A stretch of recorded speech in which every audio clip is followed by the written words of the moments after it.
sila na dhabamsiisuudhaaf deemnan ani mormadhe jechuudha. Mormadhe ammas na deebise saniif jechuudha. Facebookiin inni waan jedhu kana yoo irra deddeebisa maqaa warra inni kana siigalee warra kaabaa kana nama kiikaa'u nama godha jechuudha. Yeroo saa 24 silaan na guruu ture mormadheeti kan deebi'e jechuudha. Na uf kalchaa dhiifama na darbee bar Facebookiin na darbee bar dhiifama naa godha hordoftoonni koo kabajamoo fi jaalatamoon dhiifama naa godhaati achirraa eegalla jechuudha. Isin warri dhuftan share nu godhaati waliin nu gaya. Thank you namoota ni affeerra jechuudha. Namoota tokko akka nuufi share gootan isin gaafanna kabajaani. Okay, akkasii jechuudha. Yeah, so yaa uummata ko kabajamoo fi jaalatamoo uummata Oromoo bal'aa. Uummanni Oromoo kan salphatee fi nuti quba achitti qabu osoo hin taane ofii keenya quba fi qabuu qabna. Kan uf salphise illee nuyi yaadadha waggaa 3 dura gaafa TPLF angorraa buqqaafte qeerroon humna san eessaa fidde waan tokko taateef jechuudha.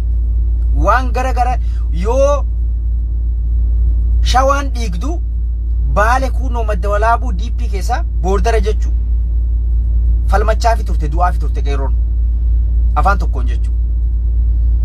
Gaafa Wallagga keessaa dhuman walloodhaa falmachaa fi turanii jechuudha. Waggaa 3 kana gaafa Wallaggaa fi Booranaaf Gujiin dhiigaa turte Jimmaa dubbattuuf takkaa dhageessanii hin dhageenye. Uummanni Oromoo nafxanyaan garatti qoodee jira jechuudha. Kaan mallaqaan kaan maarreen. Ammas murni kun waliigaltee yookiin maritti waan hin amanneef ajjeechaa qofa waan isaan gartee beekan jechuudha. Maaliif walqixxummatti hin amanan? Challenge nama godhuu hin danda'an yaada nama amansiisaa amansiisaa ta'e tokko qabatanii namatti waan hin dhufneef ajjeechaadha filatan jechuudha. Murna ajjeechaa filatee si ajjeesuudhaaf mana si ajjeesaa jiru. Angorra turuu fi si ajjeesee miiliyoona uummanni biyya sanii miiliyoona 115 keessa miiliyoona 100 yoo daaraa ta'e dantaa isaaniitii murri kun isinii galee. Soo kanaaf nuti maaliif falmachuu dhabne? Maaliif waa sabab nuti hin falmanneef ka jedhu sii galee. Yeroo hedduu addaamuu muramee hedduu agartee isin jeeqallee na fakkaataa namoonni jiru. Mee namni jirtan share godhaati. So kana jechuudha. Viidiyoon kaleessa gara jabinaan humni addaa bilxiginnaa naannoo Oromiyaa keessatti akkasitti dhalattoota Booranaa ijoollee tikfattuu horii tiksitu ajjeesee lafarra harkise waan hedduu garaa nama nyaatu waan hedduu nama boorisu jechuudha. Nuti maal godhuu qabna uummanni Oromoo? Diina irraa waan gaariin eegan silaa beeyta. Viidiyoo san karaa kamiin warri advocacy dalagan haala kamiin miidiyaa adda addaati ergan? Warri Human Rights Watchidhaaf United Nations miidiyaalee gurguddaa Al Jazeera CNN dabalatee jechuun miidiyoota garaa kanaaf akkamitti viidiyoo sun dabruu qabam akkamitti erguu qabnaa maaliif hin ergine erguu qabnaa hundinuu tokkoon yoo Google gootan emaila CNN dhabdan jechuudha. Emaila Al Jazeera dhabdan jechuudha. Miidiyaalee gurguddaa kana Google yoo gootan hin dhabdan viidiyoo namni hundinuu keessan argatee waan jiruuf itti erguu qabnaa jechuudha. Dhalattooti Tigraay wanni isaan gaafa qeerroo Tigraay warri amma kaabaa kun bakka tokko qabeera shanee dhagarratti yeroo hallayyatti owwaalu addunyaa wal geesse CNN gabaaseef tokko itti ergatan jechuu ni dalagatan jechuu warri kun. Hojiidhaan mul'isan jechuu. Karaa kamiin sagaleen isaanii akka dhagahamtu beekanii jechuu. Nuti wallaallee osoo hin taane irratti dalaguu dhabuutu uummata keenya kanaafi sagaleen isaanii akka dhagahamne godhaa jira jechuu. Viidiyoo san CNN ergu kunoo haala kanaan uummata Oromoo irratti shanyi duguggaa murni maafiyaa gurup angoo harkaa qabu raawwataa jira. Ajjeechaa bifa kanaa irra raawwachaa jira. Uummata qotee bultoota tikse kaan mana irra gubee kun agartee kan isaan ummata ittiin sodaachisuudhaaf waraaban malee ka kana caalatu jira. Qeerroon Oromiyaa bakka chaansii argatanitti viidiyoo akkamitti waraaban yeroo isaan yakka akkasii raawwatan bakka kamittuu qophaa'oo ta'anii chaarjii isaanii guuttatanii viidiyoo waraabanii akkuma dhalattoota Tigraay kana miidiyaalee Oromootiif ergu. Miidiyaalee Oromootii fi warri sagalee uummata Oromoo ta'uudhaaf karaa advocacy'n dalagan viidiyoo kana kollekti godhanii qaama dhimmi ilaallatu akkamitti haala kamiin ergan. Isinii gala uummanni Oromoo dhumaa jira. Dhumaatiin isaan shanyi duguggaa irra raawwatu murni maafiyaa kun irra raawwachaa jiru kan TPL kan uummata Tigraayin garaagarummaan qabu jechuudha. Viidiyoon kaleessa hedduun hunda keenya nu rifaasise viidiyoo irra salphaa ta'uu malaa jechuudha. Irra xiqqaa yakka xiqqaadhaa isaan biratti. Meeqaatama kumaatamaan Gujii keessatti, Boorana keessatti, Wallagga keessatti, naannolee Oromiyaa hunda keessatti raawwachaa jira. Ka gara kaanii boordara Karrayyuu, Walloo. Haya nuti maaliif hin falmanne duuba maaliif hin falmanne uummanni Oromoo maaliif callisa maaliif usee laala?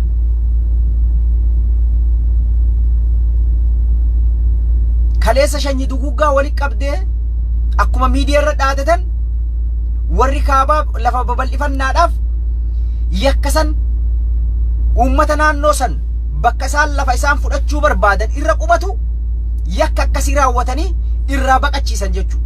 Kaayoon isaanii tokko dura mootummaan angoo harkaa qabu kasaanii waan ta'eef meeshaa barbaadanii fi akka barbaadanitti yoo nama ajjeesan itti gaafatama tokko hin qaban waan ta'eef namni itti gaafatu tokkollee hin jiru waan ta'eef lafa babal'ifachuu barbaadan maal godhan akkuma Karrayyuu irratti amma dura baatii meeqa dura raawwatan.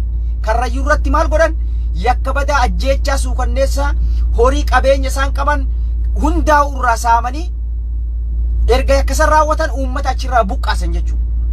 Uummata erga buqqisanii booda alaabaa isaanii dhaabbatanii lafa san dhuunfatan hagammaa dhuunfaa isaanii jala jirti jechuudha. Kaleessi kan Wallaggatti ta'es kanuma yakkasan raawwatanii nama 20-30 bakka takka irraa shananii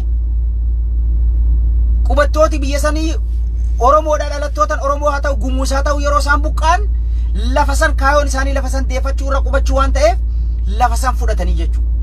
Humni isaan qaban uummata miskiina lafarraa dhabamsiisanii qawwee fi hidhannoo mootummaan hidhachiise kana fayyadamanii lafa babal'ifachaa jiranii jechuudha.